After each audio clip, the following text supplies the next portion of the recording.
Polemik Undang-Undang BUMN, KPK terancam tak bisa menangkap direksi dan komisaris yang korupsi.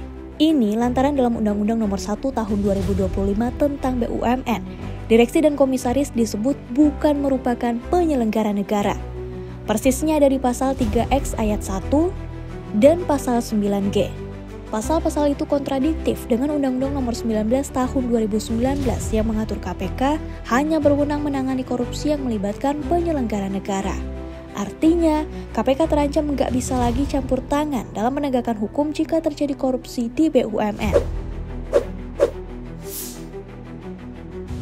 Ketua Indonesia memanggil IM57+ Institut Lakso Anindito menyebut pertentangan ini menimbulkan ketidakpastian hukum. Meski begitu, ia menilai direksi hingga komisaris BUMN masih bisa ditindak KPK sebab Undang-Undang Nomor 28 Tahun 1999 tentang penyelenggaraan negara yang bersih dan bebas dari korupsi, kolusi, dan nepotisme tidak dihapus. Karena undang-undang yang mengatur secara khusus mengenai tindak pidana korupsi itu tidak dihapus.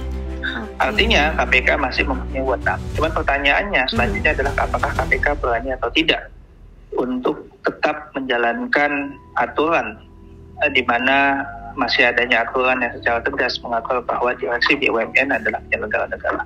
Jadi ini at the end of the day itu soal political will, Pak, dari penegak hukum. Apakah tetap mau untuk melakukan proses penegakan hukum? Lakso menambahkan, hal itu didasarkan pada asas lex specialis sistematis yang berfungsi untuk memilih aturan khusus yang paling relevan dan detil ketika terdapat 2 atau lebih undang-undang khusus yang mengatur objek serupa. Nah, ketika kita melihat sistematis untuk soal tindak pidana korupsi, itu referensinya adalah pasal 2 Undang-Undang Penyelenggara Negara Bebas KKN, Undang-Undang 28 tahun 2009. Yang itu tidak diubah. Artinya memang KPK masih mempunyai kewenangan untuk menangani kasus yang terkait dengan BUMN.